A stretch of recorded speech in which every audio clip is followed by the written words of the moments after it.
none of us were really afraid of getting told to screw off. We went out and we got a lot of feedback really, really quick about what people cared about. People will expect there to be this moment where you really feel like you made it. It honestly never felt like that. Yeah, I think, of course, like you look at what's being done, you try to learn from what works, what doesn't work. But at the same time, you're like, what's going to be different? What's the nuance? What's the things that you have to unlearn or throw away based on what other people are doing? Fintech is actually more of an art or science of integration and orchestration across other people's technology than it is a real science and art of building your own tech. That's product market fit. Product market fit. Product market fit. I called it the product market fit question. Product market fit. Product market fit. Product market fit. Product market fit. I mean, the name of the show is Product Market Fit. Do you think the product market fit show has product market fit? Because if you do, then there's something you just have to do. You have to take out your phone. You have to leave the show 5 stars. It lets us reach more founders and it lets us get better guests. Thank you. Well, Jeff, welcome to the show. Hey, great to be here, Pablo. Thanks for having me, man. Dude, well, I'm really excited. I mean, you created, I'll share a little story actually just to start. I've shared this before, but I don't think I've told you. So you guys started SkipTheDishes, which is kind of like let's say the Uber Eats of Canada, right? And when you started in like 2012, my co-founder and I, we were like exploring things to build. And one of the ideas we had separately was this idea of like a delivery system for restaurants. I'm from Argentina, Buenos Aires. Everything was able to be delivered. Nothing was here. So obviously quickly we learned about Skip. We went out and we were like, well, let's test it out, right? Validation, lead startup, whatever. Or like, let's just test it out. So we went out, actually Lee went out to like 10 different restaurants, knocked on some doors and tried to pitch this. And he came back and he's like, dude, like half of them shut the door in my face. Like 2 of them told me I was an idiot. Like one of them said, maybe, like, we're not doing this, man. It clearly worked out. We got the wrong message. But anyways, that's thought I'd start things off with that story. Yeah, you know what? It's you got to have pretty thick skin, I think, to work in the restaurant industry, kind of regardless of where you're working, whether that's front of house, back of house, selling into restaurants, building tech for restaurants. It's such an operationally challenging business to be in. And I think, you probably heard this before as well, Pablo, but like a lot of that ability to go from 0 to 1 is that naivete that you have. You just don't know how hard it's going to be. And, I think we were fortunate that, growing up in Saskatchewan, a lot of the founding team at Skip was a lot of ex-athletes, aspiring athletes, perhaps weekend warriors. So they were kind of used to a lot of the pain, and they're kind of used to failure. But they're also used to getting back up again and not really letting that kind of prevent them from moving on. And I think that really helped. But I mean, oh man, the number of times I got kicked, I got like doors closed on me, restaurants. I mean, it's such a passionate business though, right? Like the restaurants are just grinding so hard to make ends meet. And everyone kind of thinks like, hey, if you own a business, you're probably doing pretty well. And there's so many restaurants. So people think like restaurants are millionaires, but at the end of the day, like most of them are barely paying themselves.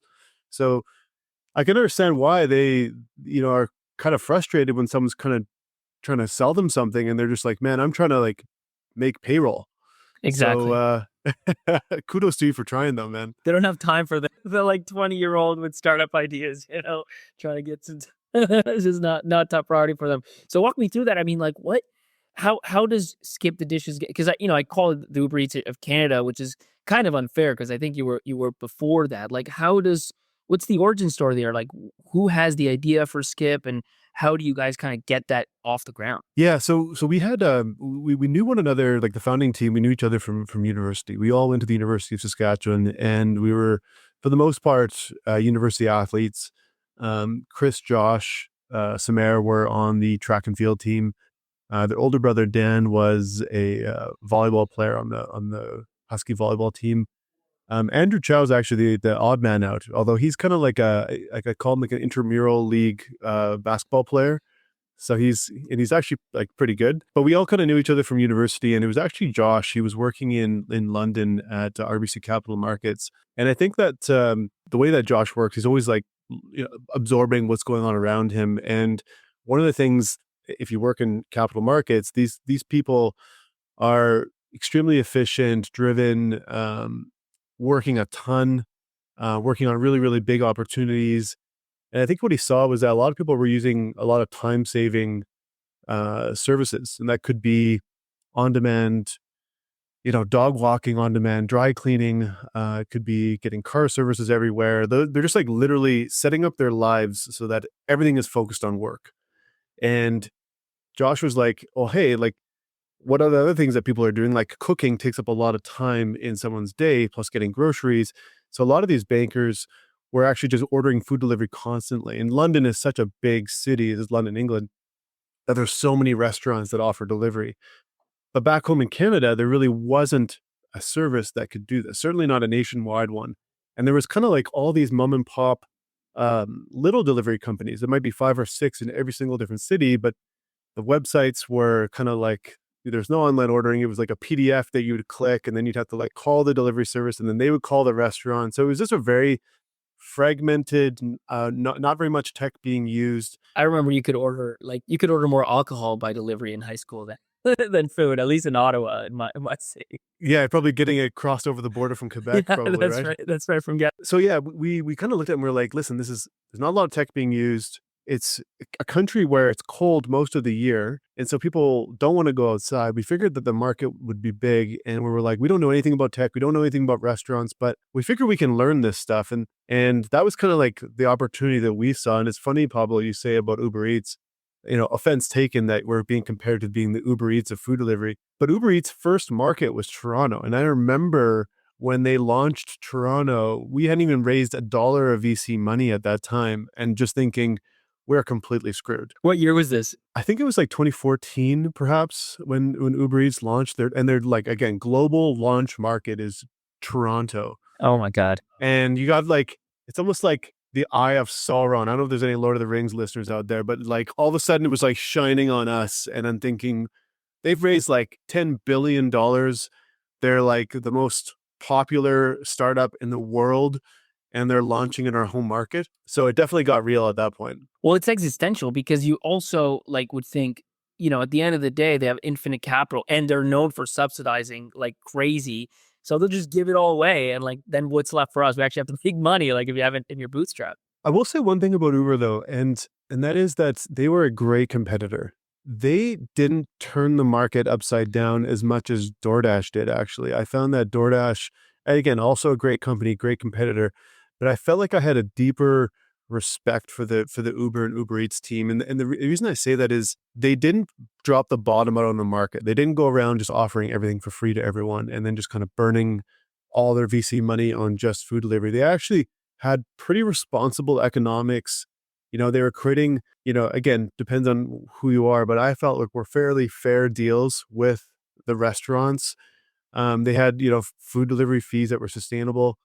DoorDash was a little bit different. Once they started focusing on Canada, they would go and offer restaurants to have what we were doing for 25% commission. They would just do for free. That really kind of like devalues what you're offering, because now someone's doing it for zero. So they kind of dropped the bottom out on the market, and it was tough to adapt to, but Uber was a really, really great competitor and one that I really enjoyed. They made us better. And so going back to the beginning, so there were 4 co-founders, 5 co-founders? There were 5. There was 3 brothers, Josh, Chris, and Dan, and then Andrew, Chow, and myself.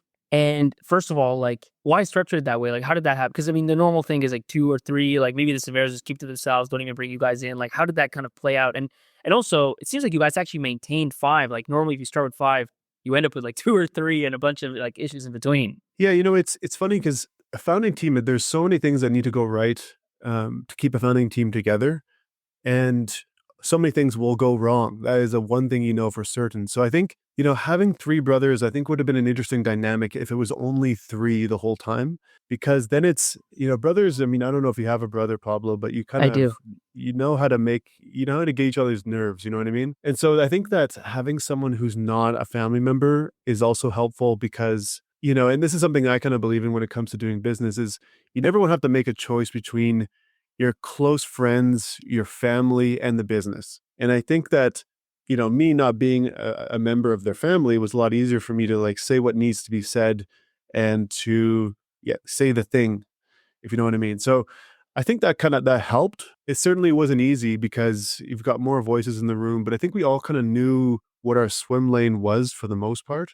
And even though we're intensely competitive, there wasn't too much of an ego between us. I would never be getting into product and saying you guys don't know what you're doing. This is how you should be doing it. And for the most part, when it came to building up the supply side of the marketplace, that was kind of the area that, most people felt like I was able to own.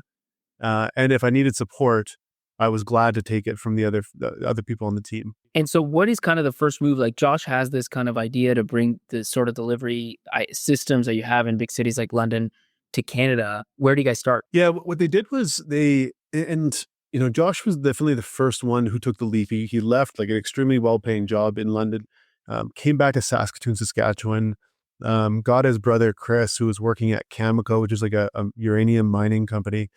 They coded the first version of the website, but even like before that, some of the wireframes, they actually, we went out and we had an iPad, and this is actually like right when the iPad came out. So like people were just stoked to see an iPad, and we actually just had a wireframe of the website. It wasn't even a functional website. It was just like, taking out like a sketch and showing them and saying, hey, like this is what your menu would look like on Skip the Dishes. They would like want to like hold the iPad because it was a cool thing at the time. And then they would like go to tap on one of the buttons that didn't work and accidentally swipe over to like the next photo of like Josh and his dog or something. So like, obviously we had to work on the pitch a little bit, but I think the lesson there, Pablo, is really about not investing a ton before we actually got out and started getting feedback from people. And I think that because none of us were really afraid of getting told to screw off, we went out and we got a lot of feedback really, really quick about what people cared about, specifically on the restaurant side, about how can we actually acquire and build out a lot of the supply. I think that supply really is what drives demand.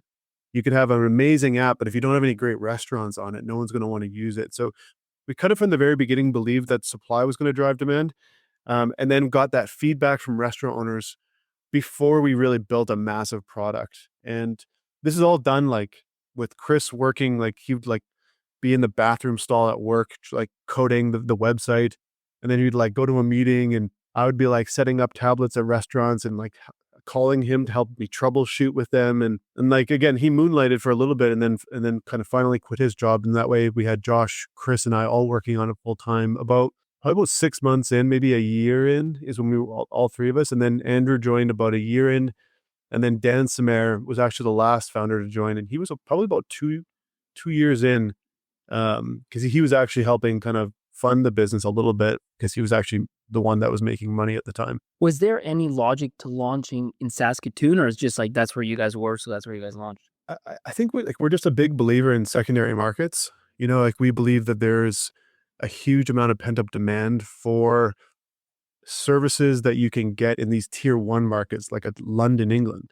And so I think that the idea of launching Canada and focusing on tier two cities first appealed to us because people were like we built a product that was better than what you'd use in downtown London.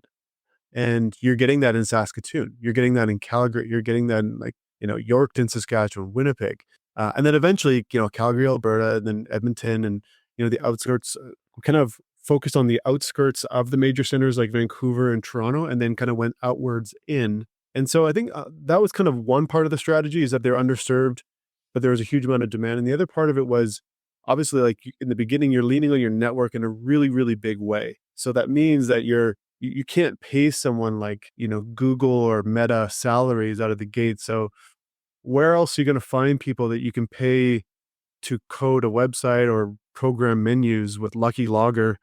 If you really want, if we were doing this in Toronto, people are going to be saying, well, that's going to be 180 grand and, 100,000 shares, which we didn't have at the time. And were you looking at like Grubhub or Postmates or any of these other players, or were you just building kind of from first principles? Yeah, I think of course, like you look at what's being done, you try to learn from what works, what doesn't work. But at the same time, you're like, what's going to be different? What's the nuance? What's the things that you have to unlearn or throw away based on what other people are doing? There's a lot of trial and error. There's a lot of just going out and building a sketch, getting it out, getting feedback. What was some of that? Like you mentioned the feedback. Like what were like, what do you remember from back those early days that, those early restaurateurs were telling you, especially things that were kind of insightful? Yeah. So for example, here's a pretty easy one, but we get a lot of, well, maybe I'll start on the restaurant side. So on the restaurant side, a lot of restaurants would say,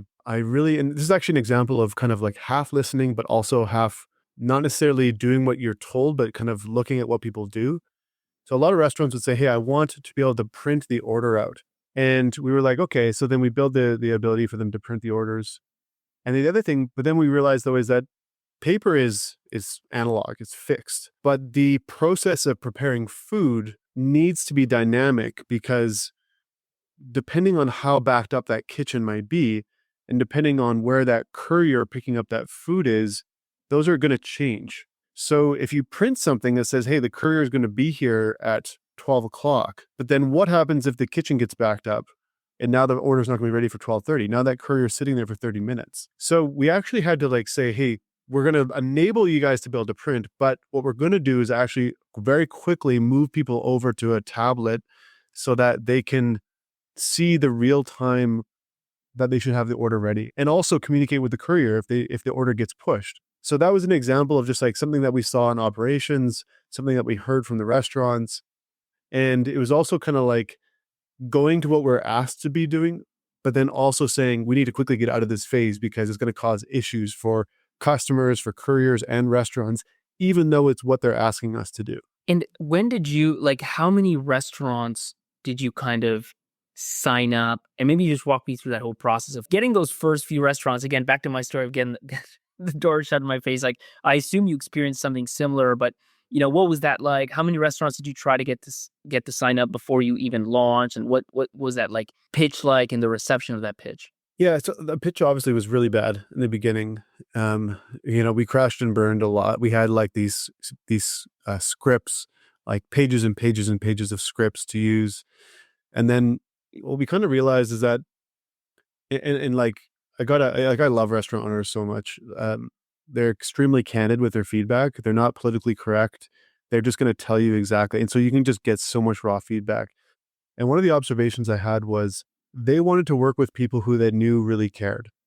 They wanted to work with people who they really believed was going to work hard to help their business. So I think that when you're operating off of a script, what we found was that you really didn't come across as being authentic.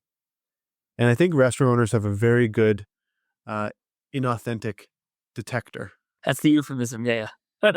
Yeah. So they would be like, okay, you're just another sales guy coming in here, get the F out of here. But as soon as you start focusing on kind of the basic principles of what they really care about, and then you kind of build a bit of a narrative around those principles, you can kind of you can communicate in a lot more of an authentic way. And because we were doing the selling, it wasn't like I had gone out and hired a sales team. Like I was doing the selling to the restaurants. And so they knew it was like a business owner to a business owner. And the model that we had created was one where we were not going to get paid unless we actually sent them a lot of business. On top of that, I think one of the number one problems that a lot of businesses have is that they need more sales. And that was the one thing that we were providing. So you could come in and you could talk about online ordering, you could talk about delivery. Those things they'll kind of work, but where we saw a really strong product market fit on the restaurant side is when we just started selling more orders. That's all we were doing. And they were like, well, how do you do it? And how does it work? It's like, don't worry about any of that. You get to cook food and we're going to send you orders. And they're like, well, how is the courier going to, it's like, listen, you're already doing takeout today. This is exactly the same as just doing more takeout. So we just kind of simplified everything. And that really, really helped. I mean, that makes sense. Like that's the core thing. Like if I were to think about from a restaurant perspective, it's like just sell more things. Why when you want to sell more things, I'll take a cut of that and then we can kind of move on. So I'm kind of, I mean, it makes sense that that's what worked. Let's talk a bit about kind of that launch. Like, so you're going out, you're showing wireframes, you're getting restaurants on board. Do you guys have like a set idea of, okay, we need to get 20 restaurants or we need to get these specific restaurants on before we launch? How did you think about, because then once you get demand on, then you have that marketplace dynamic you have to worry about. Yeah, like at the time, like we didn't know a ton about marketplace. There's so much literature out there now about marketplaces and network effects. And it was mostly instinct in the beginning, Pablo. It was mostly like, okay, we think that people like great restaurants. We think that if we get more great restaurants, that's going to create more demand. Our conversion is going to be higher on the consumer side. So it just came down to, well, how do we figure out which restaurants are really good? Well, there's already review sites that do that. So you build like a very basic algorithm that curates and basically highlights to us and our partnerships team, which are the top restaurants in any one neighborhood. And then you kind of figure like, well, there's like the law of diminishing returns. That's like, I think pretty sure that's a law. Yes, I yes, don't it know. is. I don't know if Economic I law, made that yes. up. No, I studied econ. I know that. So you're like, okay, well, at a certain point, like adding more restaurants isn't really going to be it's not going to add more value or a diminishing amount of value. So it really comes down to then figuring out how many restaurants do you think you need in every single different geo in all the different cities that you operate? How many restaurants do you need to launch a city? How many do you need to sustain a city? How many do you need to do to drive order volume up? Like a lot of trial and error, but I think it's kind of like just like really closely observing how things are going and being really close to the business. Kind of like we picked it up as we went. And for that first city, do you remember more or less how many restaurants you had at launch? Saskatoon, oh my goodness, that's We're going way I don't past know, like maybe 30 restaurants. Tell me about like the demand side. So you have these kind of 30 restaurants that are all ready to go. You have, I assume, tablets inside those restaurants. No, we actually only had a web UI. So it was basically just a website, and the restaurants would have to use like if they had like a computer in the back. We didn't launch tablets until a year, maybe 2 years in. So not only did they have to be okay with like trying out this new thing, they also needed to kind of check their computer every whatever X minutes to see if there's a new skip order. Yeah, but here's the thing, like, and again, there's a lot to convince the restaurants of. But again, it's like we're bringing business. That's That's the number right. one thing you need as an owner, and you've got capacity for it. And so if they can handle more orders, and we have more orders, then it's like, sure, you might have to walk to the back and like, start up then like I don't know if anyone's been in restaurant offices, but like every restaurant usually has like a back office where the owner has all their stuff. And there's usually like a computer from the 1980s there. Yes. And so like you could like the lights would dim when they would turn it on kind of thing. But again, they're very motivated to get more business. And I think that when you look at the economics of a restaurant, when you look at the fixed costs, the variable costs, the margin on getting incremental business is very, very high because you're already paying the staff and their overhead. So it's a wonderful business model for those that really get it. And that was one of the important things that we did is we didn't want to onboard any restaurants that we didn't feel really got it. Because if they're like, well, listen, you're taking 25% commission, I'm losing money on every order, we know eventually they're going to churn. So we wouldn't even let those restaurants join until we were confident that they understood that there was healthy margin on every order. How do you get demand initially? Like, what is your kind of go to market to get people in Saskatoon to kind of find out about Skip the Dishes and start ordering?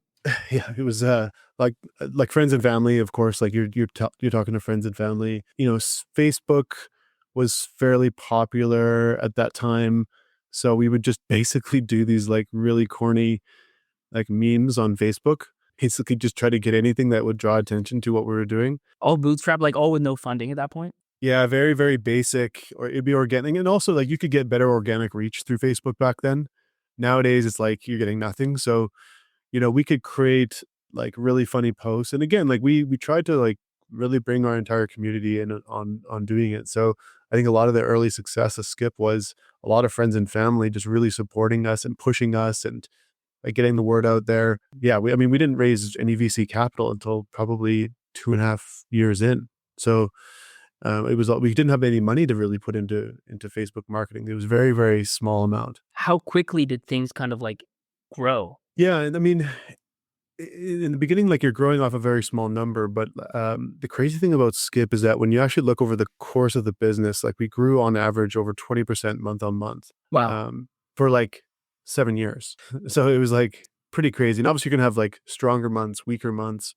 The hard part was actually growing when you have things out of your control working against you. So weather is it's very dependent on weather. So what would happen is in kind of late April, May, order volume would just tank. So growing 20% in a month where like no one's ordering food, it means that you literally have to work 10 times harder to get order volume in that month. And versus like maybe December, you could like chill out and you're going to get 20% growth. So to kind of consistently grow meant a lot of people working really, really hard and looking for every way that we could continue to keep up with demand. But do you have a sense, like, just thinking back to those early days, like 2012, 2013 or so, like, was it kind of this, like, you launch it and then it just kind of takes off, or you launch it and it's kind of like, for a while, it's your mom, it's your brother, and you're like, we did 2 orders today, you know what I mean? And then Oh, like, it was us, like, actually, like, even, like, us placing orders with the restaurants, because if a restaurant didn't get an order, they would, like, forget that they ever signed up. So sometimes we would just place the orders, Pablo. Yeah, but, like, no, it was not like a viral thing, like, it's and also it can't be, because if all of a sudden you get a ton of orders, like, it's gonna overwhelm the delivery network, right? You're not gonna have enough couriers, so you're constantly needing to keep supply and demand perfectly balanced, and anytime they got off, it was so painful, because if you have not enough demand, too many couriers, all the couriers will quit. And then you have to go out and re-onboard more couriers. And then if you have too much demand, not enough couriers are pretty happy. They're making lots of money, but the customers are furious because their orders aren't arriving, and the restaurants get upset and they'll quit. So we had a great logistics guy, Russell Sambaran, and he was kind of this guy that was always with his hands on the dials of supply and demand. And, it's just kind of like you're kind of always failing, but he was like, had a high enough pain threshold that he could handle it. well, it's a three-sided marketplace. Like, these delivery marketplaces have taken for granted today because they're so at scale, they kind of work everywhere. But there's so many different pieces, especially like, and again, when you're at scale and you have crazy amounts of data and crazy amounts of resources, I'm not saying it's easy, but it's certainly way easier. When you're kind of like in that fake it till you make it 0 to 1 mode, it's chaos. Yeah, no, it always looks easy from the outside. Even I find myself, I actually met with Apurva Mehta from Instacart, and I like felt like a three-sided marketplace was really difficult, and everyone kind of feels like their business is the hardest business. And then you meet like another founder and you learn about their business model, and then you're like, okay, I'll just hold your beer. Like Instacart, I think is like a 5-sided marketplace, like because they have like CPG, advertisers, they have like the shopper. Like it seemed very, very painful. He's actually running like 5 companies right now. I don't know if you knew that. No, I didn't. That's wild. That's wild. And I guess let's talk about that real quick. Is like the couriers early on, were they always like kind of, you just paid them by delivery? Like, how did you get those first courier, or did you partner with some other delivery services that already existed? Yeah, we did kind of a bunch of different things. We did like delivery ourselves, obviously, just to understand it. Very beginning, it was delivery just done by the restaurants. Like we just send the order and the fulfillment would happen by the restaurant. But very quickly we realized that the number of restaurants that offered delivery wasn't super high. And also the best restaurants, so in terms of quality of supply, they didn't offer delivery. So we had to find out a way to offer it for them. And really just kind of owning the end-to-end experience was super important, because if you rely on someone else to deliver the food, like we had a lot of complaints about people who were like, hey, like my order didn't arrive, or I'm missing things, or why is it taking so long? There's no transparency on where the order is at in the delivery process. And actually, it was funny because when Chris, our kind of CTO and co-founder at the time, he was actually on his honeymoon, and pretty much when he got back, we were like, hey, we're actually going to do the deliveries ourselves now. But like, we're not the technical ones. We're not the technical founders. So he was like, that's going to like make the business 100 times more complex, right? It amped up the pain to about 11, but it also ended up being one of the most valuable things, because it just totally allowed us to, add so much more supply.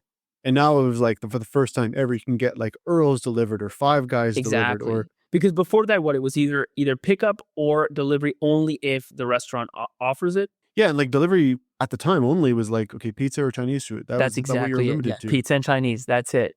100%. Sounds like you've gone deep you really thought about this business. I'm really worried because listen, like you've been listening for like what, 10, 20, 30 minutes now. Clearly you like it. And the thing is, the next episode is way better and you're going to miss it. You're going to miss it because you're not following the show. So take your phone out and hit that follow button. I did, but it's because, you mentioned Josh was out in London. Like I said, I'm from Buenos Aires. Like when you go to my grandma's house, she has magnets. This is old school, but like magnets of probably 50 different restaurants, including McDonald's, by the way. You know what I mean? So I was like, this is like, and then you travel back here and it was pizza and Chinese. So I remember thinking about it and like the scale economics of having your own delivery system. But it's all cool. Like in your head, you got to actually go out and do it. That's the part that matters.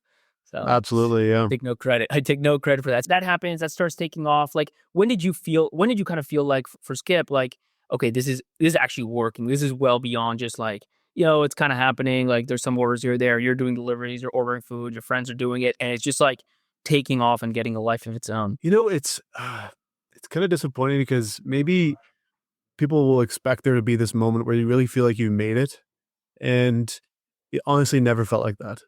We never ever felt like, oh man, like we're a household name. And there is one story though. I remember when Dan Samara, the older brother of Chris and Josh, he was kind of joining us full time, and he was taking a taxi cab to the office for the first time.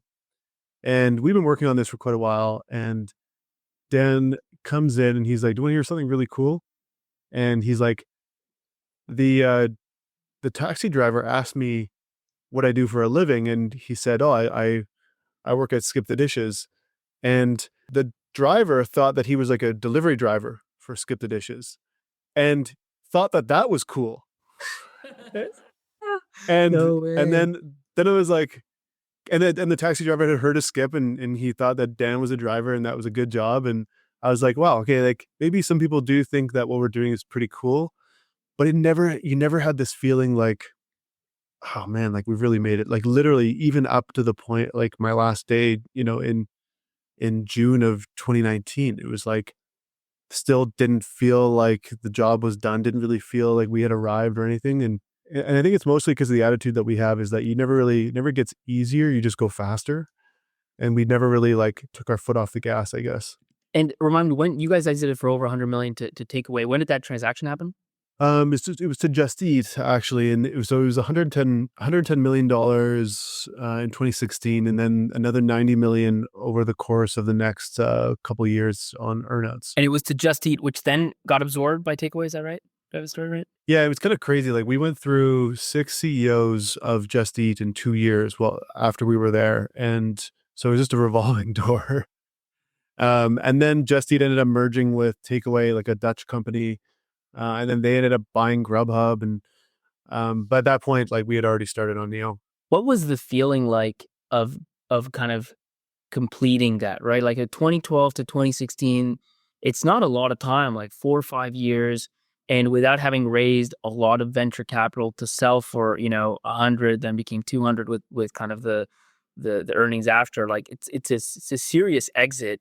What did that feel like for you and the team, especially since it was 5 of you kind of ride or die together for that many years? Well, it wasn't just 5. I mean, we had a great core founding team as well of people who had kind of been with us through the thick and thin. It wasn't like this big, like popping champagne moment. Like, Really? It was kind of like, because listen, like the goal was never really to build a company so that we can get rich or sell it or anything like that. The goal was to put the prairies on the map. That's what we wanted to do. We wanted to build a company that we could be proud of, that we would be proud for our friends to come work at, that people could look back and say, hey, this was really special. Selling it didn't really achieve any of that for us. It was kind of like, more of a symptom of kind of what's the end game here. And I think that if, looking back, and being a bit more mature and kind of understanding of what our potential was, I think we could have held on to it and actually done pretty well with it. But you're kind of, I don't know, we were like 28 or 29. And No one's going to blame you for taking that exit, especially in the dynamics of what you mentioned with like Uber coming, I mean, DoorDash, all these sort of things. I mean, you got to take all that in consideration. I would assume that was part of the thinking. Yeah. Part of that is too, is you're like, listen, we had 80% market share back then, like a food delivery in Canada. Like, so we were like doing really, really well. And like, but you're kind of like, no, there's no way we can beat these other companies, like they're just so well funded. They've got like Sequoia and they've got Benchmark and Greylock, and they probably all the who's who are invested in them. And we're like maxing on our credit You're from cards. Saskatchewan, Winnipeg. So I think that's part of the thing that we need to fix in Canada, though. I think is that we need to start actually believing that, like, just because we didn't go to Harvard just because we didn't get backed by the tier one VC doesn't mean that we can't win. Doesn't mean that we can't build world-class businesses. Doesn't mean we can't compete with the best and take some heads. I think we can, and we need to start acting like a little bit more like we can. It happens more often than you think. I had the founder of a company called Flow Health on the podcast. This it's a period tracker, believe it or not. It's like fights for top 1, 2, or 3 position in the health and fitness category globally. Does $200 million in revenue, $1 billion valuation. And the founder is this like 40, 50-year-old man from Belarus. You don't know it. Imagine this, like I'm starting Flow Health. It's, the early 2010s. You've got 2 options. You can invest in us, like me, right? This guy from Belarus, like, whatever. Or you can invest in a company called Glow, which already raised $30 million from A16. And the founder is Max Levchin from PayPal. Like, what would you do? I'm like, all right, you already know my answer. And he's like, fast forward to today, we're 100 times bigger than them. We're 100 times bigger than them. So like, I'm not going to go and say none of that matters. Obviously, resources and these things, they play a role, but it's not nearly as determined, I think, as people might think from the outset. Like you can never win against a better funded competitor. You can never win against somebody who's backed by a 16 or Sequoia. It's just not true. And there's just so many other factors. Oh, look at Shopify. Shopify is the prime example of a company that just keeps going from win to win to win. Yes. And like, they're showing us the way. And that's why I'm so proud that they're headquartered in Canada, that they're passionate about Canada, that they're passionate about kind of driving this country forward. I think too many founders, I think, and I think there's a lot of things that cause it, but it's the media environment. It's the brain drain to the south. I think a lot of founders will look at Canada and say, man, like, why bother? I'm swimming upstream here. And so I hope one of the things that changes in the near future is to create an environment where we encourage people to pursue their dreams, and that dream may be by building $1 billion business that creates an enormous amount of value for Canadians. I think that's a great dream to have. And I think we should encourage people to go out and do that rather than saying, that sounds really greedy of you. We don't need more billionaires in this country. I think we should focus on the value that we're creating. We should focus on encouraging people to headquarter those businesses here, because there's an example right on our doorstep of how it's happened. And Shopify just beat earnings by 30%. 30% of a company that size. They're almost like, for a bit, they were the number 1 biggest company, forget tech, company in Canada, right? Like, but they basically fight RBC and maybe some other company for number 1 position. This is a company that didn't exist 20 years ago. So just think about, the value, the shareholder value, the number of like, employment, the amount of employment they create, and then the number of millionaires, like forget billionaires, but millionaires they create because of the early shareholders and what that does to the economy. Anyways, you don't have to sell me on the values of venture capital startups or capitalism, but I think, and it's actually a good segue, because you, having sold Skip and then, work through it after the exit and all that stuff, like you could easily have said, okay, cool, I'm done here. Like I made a bunch of money. Like I'm going to go into real estate and just like whatever. But you decided to go for, round 2 and in an even bigger way with Neo. Maybe before we jump into Neo, like what's the thinking? What drives you to kind of start another one and another one? It's a neobank. Like it's kind of big or bust by definition. I don't think you can have like a small neobank. Yeah, I think it kind of just goes back to that original mission of like building, a company that we can be proud of, a generational business that is going to add a lot of value to Canadians. And if I look at financial services, it's the biggest industry in Canada. It's 7% of GDP. Which is actually twice the size of our OECD peers as a percentage of revenue per GDP. It's incredibly concentrated, and it really affects everybody. Like food delivery was like, if you're fortunate enough to be able to afford food delivery, it's great. But financial services is like a utility. And it felt like the sand in the gears of the economy was the fact that have a financial system that has prioritized, even celebrated, stability to the point of killing innovation. And if I kind of fast forward it again, was like, well, what is Canada going to be like 100 years from now if we don't start to prioritize modernizing our financial system? And I never like waiting on government to do anything and, waiting for the government to say, hey, like we need to do something about this. You just never know when that's going to happen. And so I felt like we needed to this is kind of an overarching theme, is really be a participant in this modernization as opposed to an observer. And I felt like this was going to happen regardless of whether I participate or not. Maybe someone else would come and do it, like from outside of Canada. But I don't know at what point. How long is it going to take? How long are we going to delay that from happening? And I wanted that value creation to occur in a place that I care about, and that's Western Canada.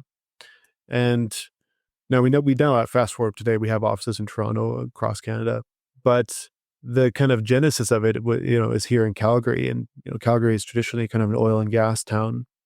And I thought it could really have a major impact if we could create a business that was focused more on kind of value creation as opposed to value extraction. And did you so you have the Canadian kind of setup, macro setup there. What about what's happening in the US and the neobank world, Chime, whatever? Like, was that kind of like, oh, that's a model there, I'm going to bring it here? Or did that kind of come after as you start to explore the space and you see kind of what's happening south of the border? Well, part of the genesis of Neo was really kind of seeing, like, we were expanding Skip into Western Europe, and we saw, the Monzos of the world and Revoluts that were starting up, and you kind of use them and you're like, wow, these are user-friendly banking apps. I've never used one of those before. And I actually went back home and I thought maybe I just had an outdated version of my banking app. So I went to go open it up an account, and I was told I had to go into the branch. And so I drive across town, go into the branch. And again, this is 2019. Go into the branch. I'm told I have to book an appointment. So I book an appointment. The soonest appointment was the following week. And then I come back in and they say, well, you need more than just your ID. You need to bring a power bill in. And so this went on for weeks until finally I opened up an account and the website crashed. I couldn't log in. And then I was like, okay, I'm done. I, close my account. So go to close my account and they say, you have to come in and talk to a branch manager to close your account. I'm not going to name the bank, but the closest branch was like hundreds of kilometers away. Oh my God. Like, I think it was over 1,000 actually, because they're primarily like an Eastern Canadian institution. So I just was like, it's clearly like the future has already arrived in other countries. You just need to go and look. You just go to Latin America with Nubank. You go to, and like there's a ton of other great ones in Latin America. You look in Europe, it's happening. So to me, it wasn't like I didn't need to create the future. I could see it. Just a matter of, okay, how do we actually bring this to life in Canada? And it was you and Andrew this time that decided to partner for Neo? And Chris Samer. So, And Chris, okay. Yeah, and they had both left Skip. I was the last guy there. And, this idea, I mean, again, you're like 30 something years old and you're like, the thought of not really having a purpose or a passion and being that young and just kind of like, having some success and have an exit, but then to not have a purpose, to me was kind of an empty life. And so this seemed like something that was important and something that I also believe I wanted to change. So I joined Chris and Andrew as kind of the kind of early founding team. And then, to my surprise, a lot of people also felt like this was a problem worth solving too. So a lot of folks from Skip. We had another founder join us, James Noss from BCG. Super lucky to have like a really, really, really strong founding team again, outside of the founders. And what was the initial kind of product, or maybe less product, like the initial value props when you think about the average consumer and the challenges they have with banks? What were some of the first few things you really wanted to kind of address with Neo? Yeah, it's a good question, Pablo. So there's so many different ways to start in banking. And there's also like a lot of blueprints in terms of how other people have done it. If you look at Europe, there's really little interchange. So credit card isn't really that popular relative to like debit or prepaid. And then you look at the US, where a lot of the challengers have been pushed down market into near prime. So for us, we were looking at Canada. We don't have as big of a near prime market. And we felt like the LTV of kind of more middle class, mass affluent customers was going to be a big market, lots of problems to solve. So we looked at it and we're like, well, credit is the one that you need to be in market for the longest to understand, to get data, to build a stack. And it's also the number one product used by the mass affluent and middle class. Credit cards are very, very popular in Canada. But we felt like all the value propositions were relatively different versions of the same thing. It was like 1 point, 2 points, 3 points for cashback. That was about it. So we thought like we could take a page out of our Skip playbook and build another marketplace, build personalized rewards, and deliver vastly higher cashback by building out this marketplace of retailers. And so today we've got about 14,000 retailers that use Neo.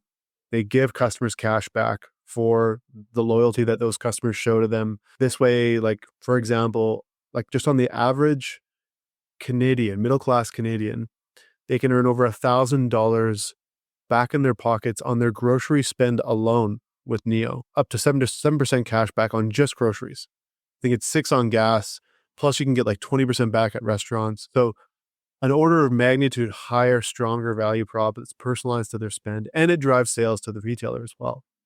And then very quickly we went and said, well, this customer also wants bank accounts. And also having a credit card and a bank account with the same provider makes it a lot easier and smoother and seamless. So we started adding products, and today we actually offer everything from credit cards, prepaids, investments, and we're also a mortgage lender as well. And walk me through the economics then of, and especially early on, like you go to these, the first few retailers, maybe tell me about that. Like, what are some of the first few retailers you go to, and like, what's the story to them? How is this going to drive loyalty to them, and why would they do it with you and not, name whoever else, they could in theory do something like this? Well, I think it goes back to the same thing at Skip. It's, people want to work with people who really care about their business. And when you're genuine about helping them solve problems that they have, the idea doesn't actually matter as much as they're just like, hey, we believe that you're going to add value to our business. The idea for us was just really driving more sales to them again. It was the same idea that we had at Skip, is like, hey, we think we can drive sales to your company. Here's how we do it. And the wonderful thing for retailers is that it was free. They didn't need to pay us anything this time. So they actually provide cash back. We don't take any commissions. All 100% of the cash back that they give to the customer goes to the customer. And the retailer in exchange gets higher sales. And we can show, because there's so much data in financial services, we can show how much of a return that they're getting on that spend. And it's vastly better performance and higher return than what they would get from any social media platform. And what's the difference between partnering with Neo as a provider of this and partnering with some other bank, like, whatever. Costco has like a MasterCard issued by, I think it's Scotiabank or whatever it is, you know what I mean? And a lot of retailers have different, MasterCard or Visa cards, and they partner with some issuing bank, and then they kind of do that. Like, what's the different take here? It's the personalization engine. So like those are, I think you're more referring to co-branded credit cards. And this is more around a platform that can actually acquire net new customers. So Neo will acquire new customers for those retailers. That's a win for the retailer. And we then give those customers cash back in exchange for them making these first time purchases at the retailer. And then there's ongoing benefits to both as well. So they'll get continually rewarded. And they don't need to have a co-branded credit card. They could just literally participate for free as a merchant on that platform. And so you're almost acting like in those early days, like you're like a new acquisition channel for, I don't know, what were some of your early retailer partners? So Earls was a partner at Skip. They were one of the first merchants to join. And in fact, I mean, I just love the Earls family. They were just like, Jeff, and again, I know that not everyone can replicate this, but just because we had done right by them at Skip, they were just they basically said, Jeff, whatever you're doing, we're on board. Just tell us what it is. And again, I think that just goes to show you that, and a lot of people have like short-term thinking when it comes to relationships, but like, I know that, and a lot of founders will need to get like the wins just to survive. But at the same time, like if you think kind of in 10-year horizons or 20-year horizons, these are people who you want to work with for life. And I was really, really grateful. Well, first of all, working with them at Skip. And then because, they believed that we had a good relationship, that they were on board with the next thing. And of course, like there wasn't like, they weren't needing to like take a huge risk or anything like that. So Earls came on board. Ironically, DoorDash was an early partner as well. Okay. And then very quickly, we just went locally. So we got like tons of local restaurants, cafes. Phil and Sebastian here in Calgary is a famous kind of coffee chain. They came on board. And then we just started building up the network kind of neighborhood by neighborhood across Canada. And so take me through a simple example just for my simple brain. Like take DoorDash, for example, or Earl's, doesn't matter. But DoorDash would say, hey, if you use Neo Financial credit card for DoorDash, you get 5% cash back. And you would take that messaging and use it to acquire Neo Financial customers and get them to kind of transact on DoorDash. Like, is that kind of the initial? Yeah, in part. I mean, so the network effect is really the more merchants that we get to provide cash back to customers, that creates more value for the customers. Then the customer only gets rewarded when they spend. That then creates more data, which we can then use and actually help provide insights that help the retailers understand their business a lot better. Because, like, for example, no retailer really understands like much at all about their customers, because how could they? All of the data is trapped within the big five banks. But then the more spend then brings more retailers to the platform because they want to get access to more customers. And then more retailers brings more customers, more spend, more retailers. That's the flywheel. And is there any worry from them that they're like cannibalizing their direct, like, hey, well, this customer might have already bought, but they would have used some other card and I want to have to give them cash back? Like, is that a pushback at all? That's the beauty of financial services data, is that you can see pre-post where people are spending, right? Like you can see, and again, it's all anonymized, but you can look and say like, hey, before this customer spent this much and now they spend this much. Or you can say, listen, before you had this share of their grocery spend, now you have this much of their grocery spend. So the incrementality is perfectly clear to see, versus every other channel out there. You can't get that level of visibility because you don't know where people are spending outside of you. Plus, like, I think social media, for example, like whether or not someone likes cat videos isn't really a good indicator, in my opinion, of like intent. Yeah, no, that makes sense. I mean, that before and after kind of transparency is huge. And so and then you mentioned this kind of before, but Neo was a bit of a different story than Skip. I mean, both, I think obviously Skip was successful, but I think Skip was more of a kind of, you got to walk before you run. What was the first like year or so at Neo like? Yeah, so it was a lot of learning, totally new business, and also unlearning a ton. So, we knew we were starting with credit, so much, I'd say, like bureaucracy to get through. Like you can't just like start up a credit card company. Like you have to like partner up with lots of banks. You have to figure out how to get MasterCard on board. Like it is so much more painful. Like there are so many barriers to entry, Pablo. And so it was like literally like starting to have the conversations years in advance with different FIs. And so you basically need to like get them to really understand your vision, and that we're not going to be competitive with them.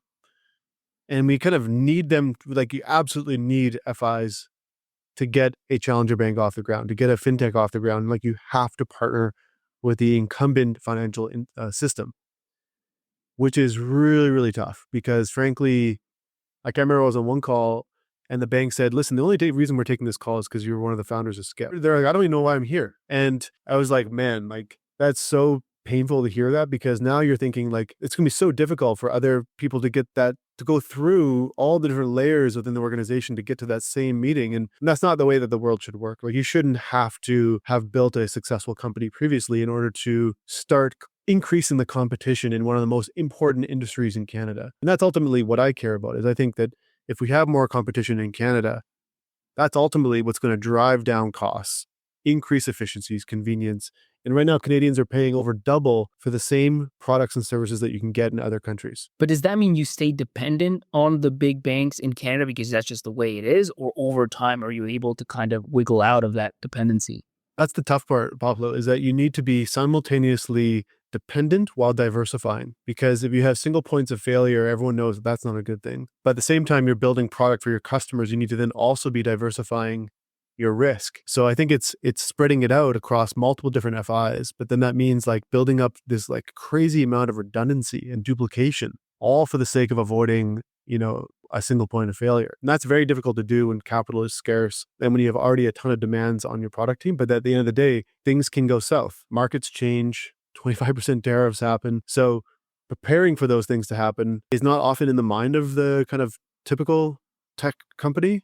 It's much more like go for broke. That doesn't work in financial services. How do you ultimately provide a better end product to consumers if you're building on top of these FIs and they're still taking a lot of the deposits or a lot of the other stuff? Like, does that mean you just get your margins compressed, or is there some way of making it all kind of work where from a margin perspective, your business still is good, but you are able to deliver more cash back, more value to end customers than like the traditional banking system? Are you asking like, what's the margin profile on giving cash back to customers, or what's the Well, question it's not behind the question? specific cash back. I guess the question is like you take whatever RBC, TD, any of these businesses, and you're kind of you have to build like in a sense on top of them, which means I mean they're not doing that for free, like one way or another is my point. They could in theory build a Neo, like they could go more digital. They're just like they just don't move, in that way.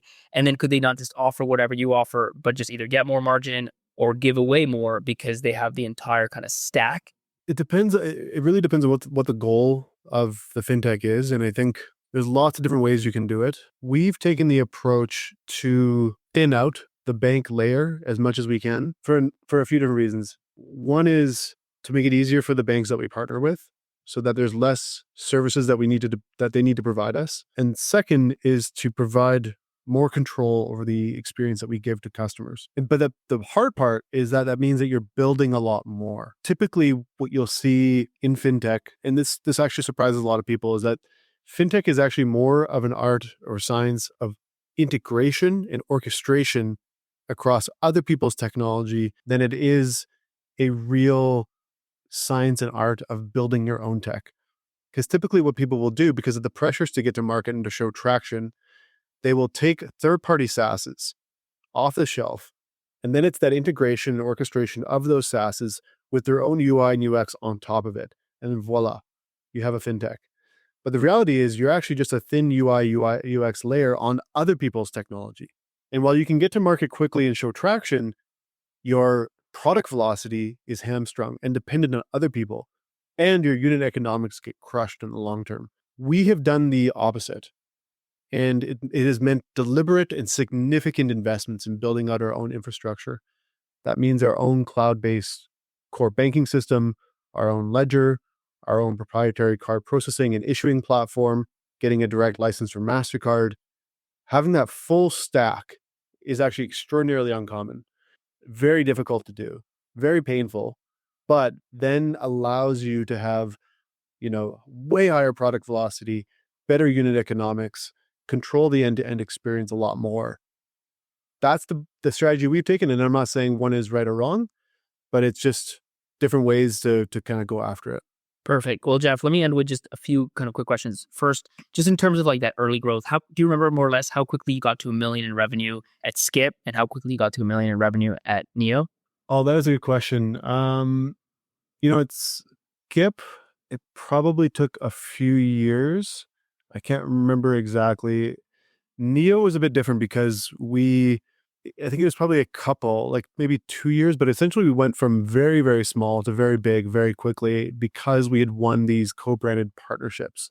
So our revenue went from like very little, and again, that's part of the reason why we won fastest growing company in Canada with like 50,000% growth, is because it was just like, we're just kind of chugging along organically, and then just like, boom, we had a whole bunch of customers through these big partnerships that we did. And then now we see our direct to consumer is actually the fastest growing part of the business. But those big partners gave you customers, or they just gave you deals you could offer to your customers? Both. I asked about it in Skip, like with Neo, would you say that was the moment then when you felt like you had like kind of true product market fit, or if not, like when was it? With financial services, it's a bit different because you've got product market fit and you've also got product channel fit as well. Okay, there's products that fit well with certain channels and not with others. There's also multiple different products, and so I think it still feels like there's some products, like for example, like credit card, we've had it for a long time, clear product market fit. There's also different flavors of that too. There's secured card, which is a credit builder card, but then you've got like prepaid debit, which is a lot newer for us. And so it's naturally not going to have the same level of product market fit. But then even within that, you've then got direct deposit, you've got, payroll, bill pay, like how are they using the products? So, and then, for example, mortgages, relatively new, but growing faster than anything in the business. So it almost feels like we never have it, but like we also have it at the same time, but then we also don't have it at the same time, depending on the product, depending on the channel. And then last question, like taking everything you've learned over the last like decade plus of building startups, what is like what's your number one like piece of advice for an early stage founder? Oh man, I hate giving advice because it's so individual. I think if I've learned anything, it's really about relationships. That to me has been one of the most important things. There's no secret. Like, I don't have any sage advice other than just, think about relationships long term. That's why we're around, is we've got great people who we've got great relationships with, who are really, really committed. But I think a lot of the fundamental things that you already believe outside of a company also apply within a company. So I don't think there's any advice that I'm going to have that people don't already know. Cool. Well, you're too humble, Jeff. But dude, thanks so much for jumping on the show, man. It's been great, and we got a 2-for-1, so that's even better. Awesome, Pablo. Thanks for having me. So guess what? I met this founder who listened to every single episode of the Product Market Fit Show. He just called me and he sold his company for over $1 billion. That's right. If you listen to every episode of the Product Market Fit Show, that's what's going to happen. I can't say it's guaranteed, but it's what I've seen. It's what I've seen in the past, but you won't know for sure unless you try it out for yourself. So go back, because there's over 100 episodes of the Product Market Fit Show and you haven't listened to most of them. Check them out.